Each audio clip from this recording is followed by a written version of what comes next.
Hi, and welcome to Christopher Quest. Today we're going to talk about a little project that I've been working on. Should be just a quick update and how I'm going to combine a Briss 14.1 along with a Briss 8.2 and utilize them for some camping trips upcoming. Kind of a different idea. You have to let me know what you think. Check it out. It's alright, it's okay. Chris is traveling today. Oh yeah, baby. It's alright, it's okay. Across the country. If you've watched any of my earlier videos, you know I've got this little Briss 8.2. And I don't use it a whole lot. I bought it as a dinghy for the McGregor 26X, which it still would work great for. But I just haven't been using it much because I've been pulling the bigger boats behind the Lily Bella. Anyway, I want to find a use for this. And the more I've been watching some of these overlanding guys that have these overlanding trailers that have all their equipment on the trailer, and they can hook up and go wherever they go, and then when they get to camp they can unhook the trailer and have use of their 4x4 to do whatever they want. So I thought, let's take the 14-foot Briss ready to go, and rather than piling all this equipment on here, how about if we hook it up with a tow rope and pull the 8.2, and we're going to call this little baby a Shorelander. The Shorelander is going to have all the equipment needed for camping: refrigeration, power system, solar, food storage, just you name it, plus some equipment, water. All that will be on the, basically the Shorelander is like a overlanding trailer for the water. One of the first things to take care of is a way to cover the Shorelander once you're on the beach, so that it doesn't get rained on. You're going to have some electrical equipment and so on there. So we want to cover this unit. And I looked at a couple different things, like building some type of cage and then covering that, putting solar on top, but I finally came down to really the smartest thing to do is to use something that I already own, which is the Kelty back roads. Because if I can set up the Kelty back roads with a couple of tarp poles, and this will fit underneath it, it would just make things really easy. So the next thing we're going to do is test out the Kelty back roads, see if it'll cover up the Shorelander. Here's a timer. We're going to start at 0, and I'll speed this up so that you don't have to watch me set this whole thing up. Here we go.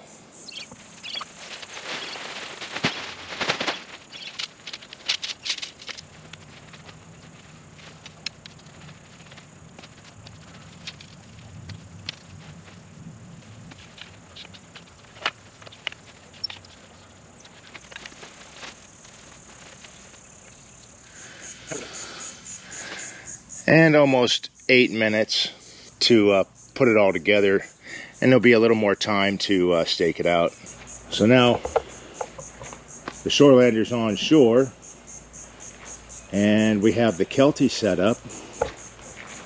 Let's see how she fits. You know, I'm really not sure what it's going to do. Let's take a look.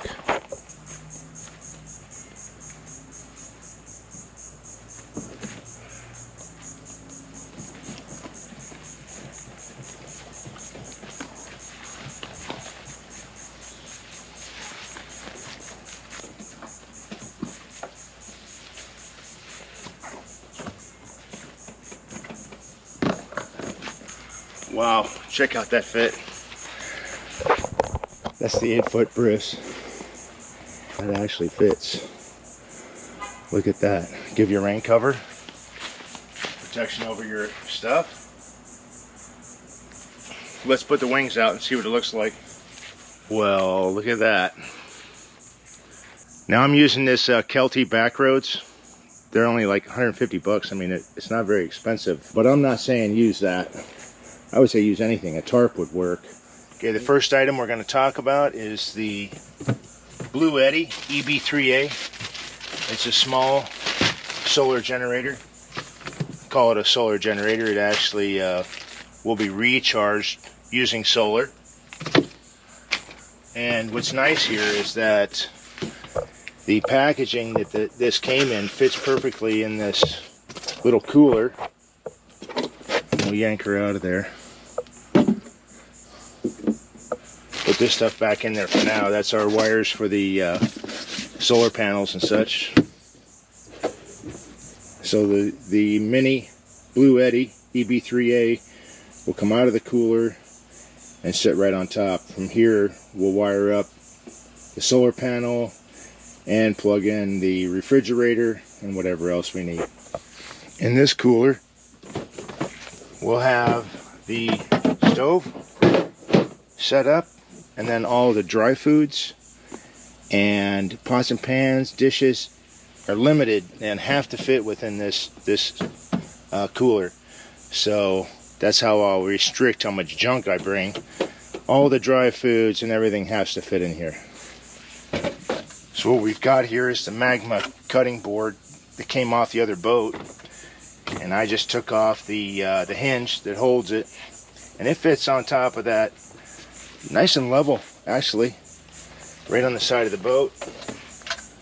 Stove go right on there. Access to all the dry foods, pots and pans, all that will be right here.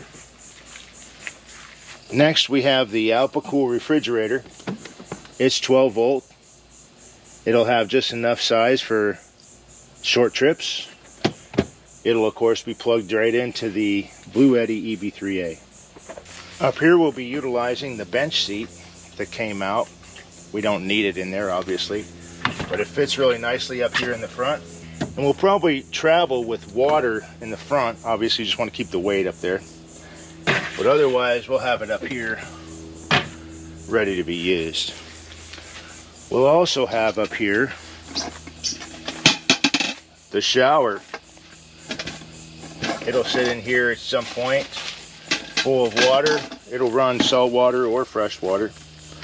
Probably run salt water through it and then fresh water to wash it out. And the shower is going to be nice to have. And also, considering we've got the Kelty here for some cover, it won't take much to make a private area for a little shower. Now back here, we've got room for a couple of gear bags and that type of thing. And I'll probably find something else to go here.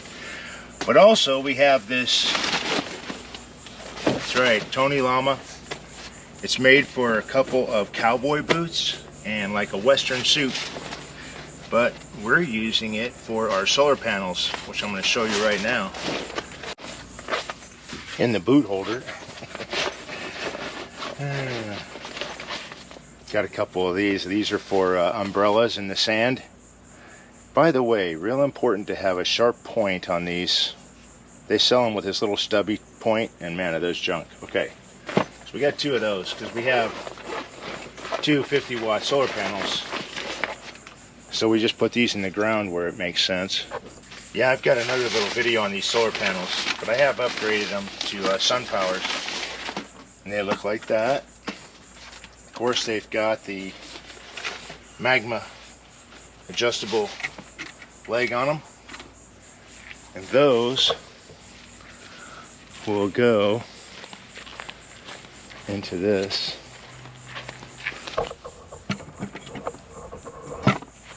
And this 100 watts of power should keep the EB3A on the Shorelander charged up, keep the refrigerator going, and any other power needs.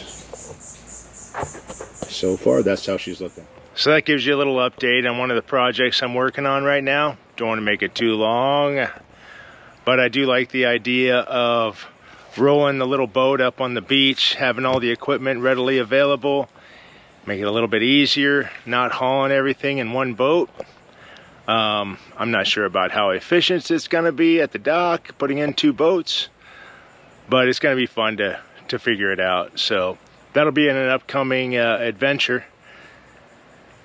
Thanks for watching. Please subscribe. Talk to you.